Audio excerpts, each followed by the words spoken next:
आज electric capacitance का next video है।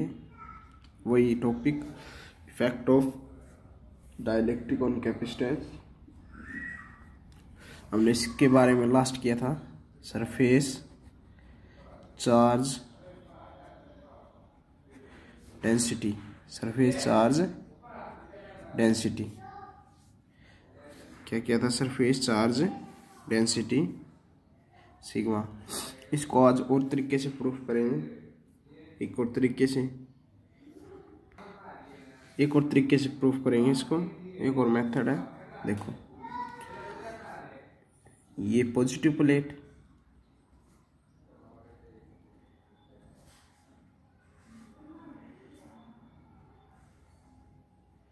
ये नेगेटिव प्लेट,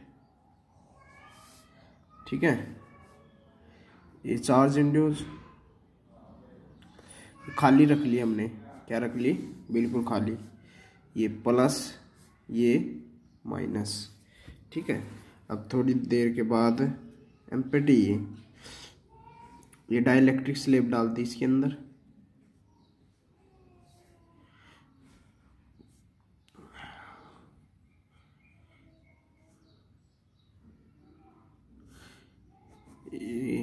ये डाइलेक्ट्रिक स्लैब डालती, negative positive negative positive negative positive.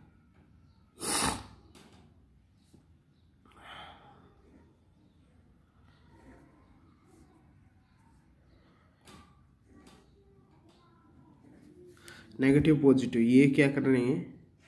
Polarised हो जाएंगे, चार्ज चेंज हो जाएगा, इधर माइनस का इधर प्लस का। क्यों? क्योंकि एक फील्ड पॉजिटिव टू नेगेटिव उधर, एक फील्ड इधर पॉजिटिव टू नेगेटिव। ये पोलराइज होंगे। क्या होंगे? पोलराइज्ड। पहले जो वो थी हमारी सरफेस चार्ज डेंसिटी, वो थी सिग्मा 1। क्या थी? सिग्मा खाली। अब ये होगी सिग्मा 2। क्या होगी? सिग्मा 2। तो वो क्या होगी? रियल में से इंड्यूस माइनस कर देंगे तो वो बचेगी रियल। ये इसमें से जो इंड्यूस हुई वो माइनस कर देंगे। ये इंड्यूस आई लगा लो इस पे, ये इंड्यूस जो माइनस कर देंगे वही बच जाए क्या? सिग्मा 2। तो लिख लेना बिफोर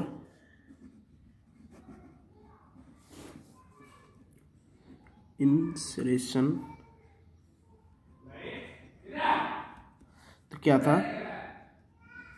सिग्मा 1 इक्वल में सिग्मा आफ्टर इन सिग्मा 2, तो सिग्मा माइनस सिग्मा 1।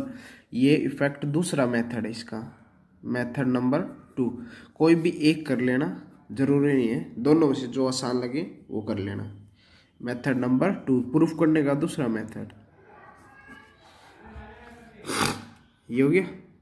अब इलेक्ट्रिक फील्ड E1 क्या है? सिग्मा 1 बाय एप्सिलॉन नॉट, ठीक है। तो क्या डाल देंगे? Sigma by epsilon not. E2 क्या है?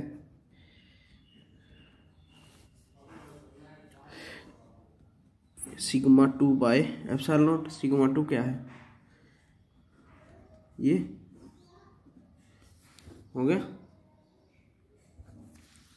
अब हमें पता है E क्या है? 1 बाय के एप्सिलॉन नॉट रहता है। तो E न्यू क्या निकलेगा? ये E2 क्यों लगाया? E1 क्यों नहीं लगाया? क्योंकि न्यू जो बाद में बनेगा वो E2, वो पहले बना चुका वो E1। तो पुट कर देंगे value. Sigma minus sigma induce by epsilon not equal में सिग्मा बाय के एप्सिलॉन नॉट। इससे ये कैंसिल, ठीक है। आगे तो सेम सोल्व करना है।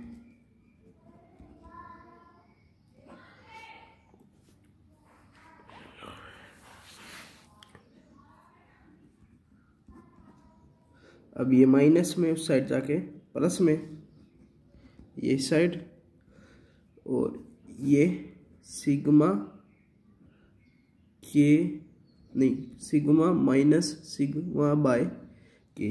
बस एक करना, आप सिग्मा को मान लेना, आई इंडूस सिग्मा 1 माइनस 1 बाय के। आ गया ना वो सेम आंसर रिजल्ट क्या कि सिग्मा आई क्या है कि सिग्मा 1 माइनस 1 बाय के ये है।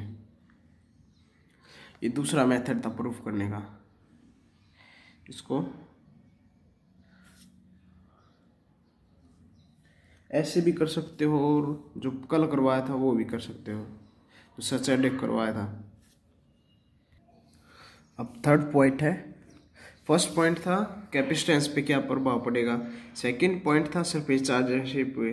अब थर्ड पॉइंट है कि चार्ज पे क्या प्रभाव पड़ेगा डाइलेक्ट्रिक स्लैब डालने के बाद।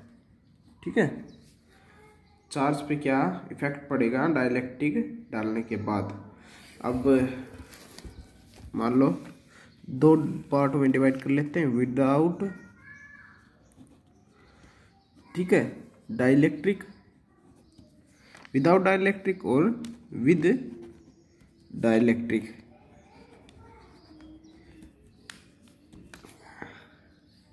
तो विदाउट क्या मान लो, तो हमें पता है C इज इक्वल टू क्या आता है क्या बाई वी, तो क्या हो इज इक्वल टू क्या होगा C इंटू वी, तो क्या हो इज इक्वल टू क्या होगा सी वी वी नोट। हो गया इतना, हमने नोट मान लिया, क्या मान लिया इसका नोट, ठीक है, ओ से डिनोट कर दिया।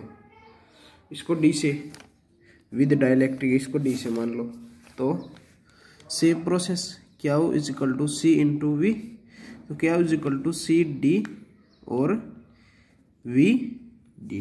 हो गए, ठीक है। अब ये क्या वन था, ये क्या टू, तो पता है कि क्या वन इज इक्वल टू क्या है क्या टू, ठीक है। तो क्या पुट कर देंगे,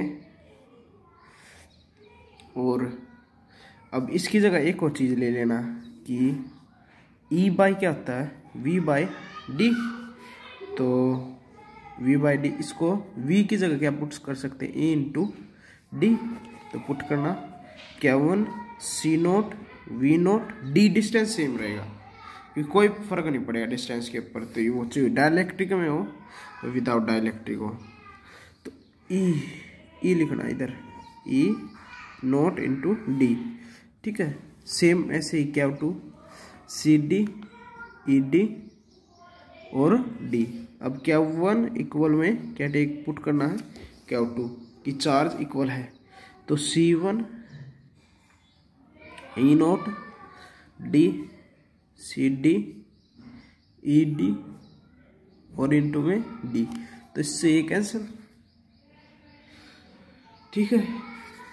अब सी डी ये मल्टीप्लाई में इसके नीचे आगे डिवाइड में ई नोट बाय ई डी, एक हमारा रिजल्ट बन गया कि विदाउट विद डाइलेक्ट्रिक है तो कैपेसिटेंस ये फॉर्मूला लगा सकते हैं कि इलेक्ट्रिक फील्ड विदाउट का और फिर इलेक्ट्रिक फील्ड किसका विद का और कैपेसिटेंस किसका विदाउट का, तो किसका कैपेसिटेंस निकल जाएगा विद का। बस ये रिजल्ट बन गया। और याद रखना चार्ज क्या वन इज इक्वल टू क्या टू, तो हम इसको C one V one C two V two, तो हम ये कह सकते हैं कि चार्ज हमेशा क्या रहेगा equal, charge Riemann equal same रहेगा इसके अंदर, क्या पे कोई इफेक्ट नहीं पड़ेगा। बस ये याद रखना कि कोई भी डाइलेक्ट्रिक स्लैब डाल लूँ तो चार्ज पे कोई इफेक्ट नहीं पड़ेगा, रीमेन सेम, बस ठीक है, रीमेन सेम।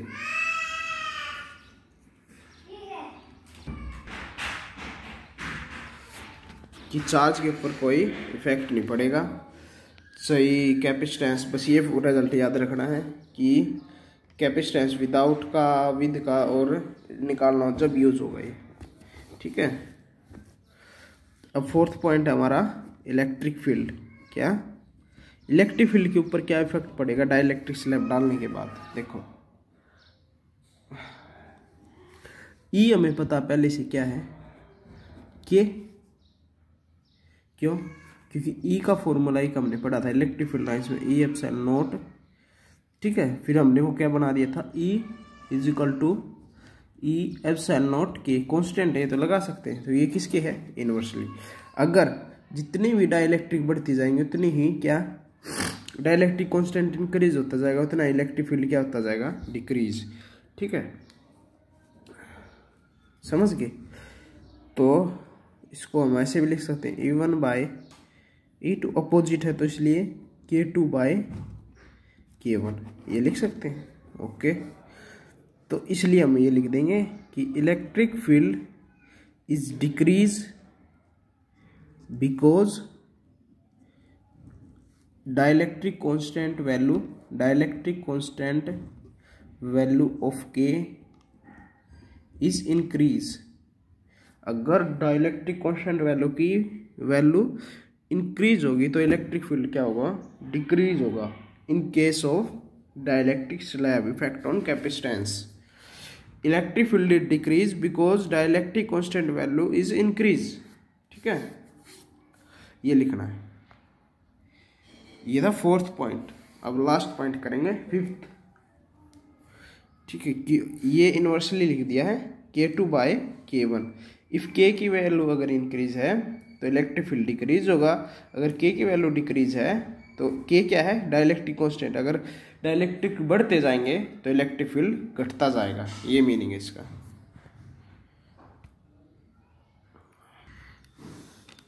अब फिफ्थ पॉइंट है लास्ट, इलेक्ट्रिक पोटेंशियल के ऊपर क्या प्रभाव पड़ेगा डाइलेक्ट्रिक स्लैब डालने के बाद। ठीक है, देखो इलेक्ट्रिक फील्ड का फॉर्मूला पता है कि हमने V/D जो ड्राइव किया था। ठीक है, तो V इज इक्वल टू क्या जगह, E ऊपर मल्टीप्लाई कर दोगे E डॉट D। ठीक है, तो हमें पता है V किसके हो गया, E के हो गया।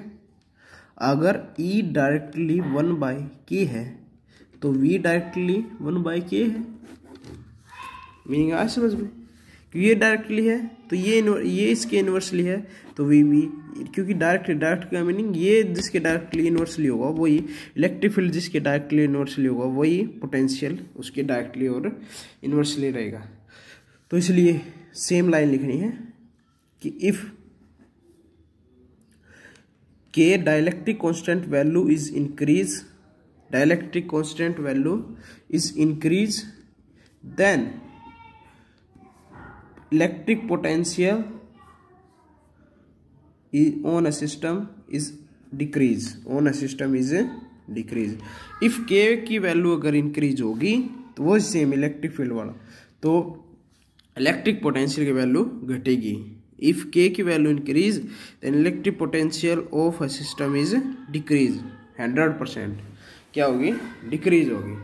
ठीक है, K की value decrease then electric potential on a system is decrease, याद रखनी है।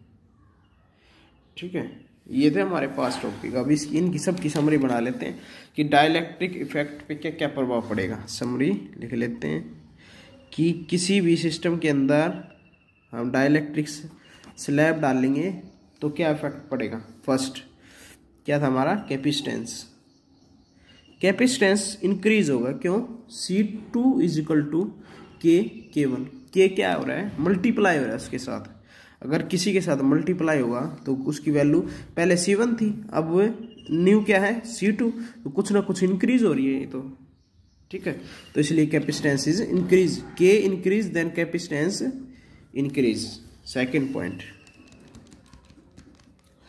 ठीक है, अब सरफेस चार्ज डेंसिटी सिग्मा क्या हो रहा है, सिग्मा का जो फॉर्मूला था क्या था, सिग्मा इक्वल में सिग्मा माइनस में इंड्यू, यह था sigma induce by sigma 1 - 1/K। तो या इसको ऐसे भी लिख सकते हो, सिग्मा मतलब सिग्मा 2 क्या था, सिग्मा माइनस सिग्मा इंड्यूस। तो कुछ ना कुछ इसमें से माइनस हो रहा है, तो सरफेस डेंसिटी क्या होगी, ये K इंक्रीज होगा, ये K, तो इसमें से कुछ माइनस हो रहा है, इसमें से इंड्यूस होगा तो इसमें से भी कुछ माइनस हो रहा है। ठीक है, तो इसलिए लिख देते हैं sigma surface charge density decrease with increase of dielectric constant. K की वैल्यू जितनी इंक्रीज होती जाएगी उतनी ही सिग्मा की वैल्यू घटती जाएगी। अब सेम किसके लिए लिखना है, इलेक्ट्रिक फील्ड, ये तो बता ही दिया। इलेक्ट्रिक फील्ड डिक्रीज होता जाएगा जब के जितनी डाइलेक्ट्रिक कांस्टेंट की वैल्यू बढ़ती जाएगी, ये तो पता था। E2 इजिकल टू क्या आ गया, E1/k। ठीक है, अब V की वैल्यू भी डिक्रीज होती जाएगी क्योंकि सेम है, डायरेक्टली विद डिक्रीज होती जाएगी, इंक्रीज इन K की वैल्यू, जितनी K की वैल्यू डिक्रीज होती जाएगी, K की वैल्यू जितनी इंक्रीज होती जाएगी और इलेक्ट्रिक पोटेंशियल उतना ही डिक्रीज होता जाएगा। ठीक है, V1/k। लास्ट पॉइंट, चार्ज हमेशा सेम रहेगा, चाहे कितना ही K की वैल्यू घटो, कोई इफेक्ट ही नहीं है, कोई डिपेंड ही नहीं करता है, K की वैल्यू इंक्रीज हो चाहे डिक्रीज हो, बस। इलेक्ट्रिक फील्ड घटता जाएगा, पोटेंशियल भी घटता जाएगा, चार्ज रिमेन सेम रहेगा और सरफेस चार्ज डेंसिटी भी डिक्रीज होगी, कैपेसिटेंस इंक्रीज होगा। बस ये समरी थी, ये याद रखने में इम्पोर्टेंट टॉपिक था ये।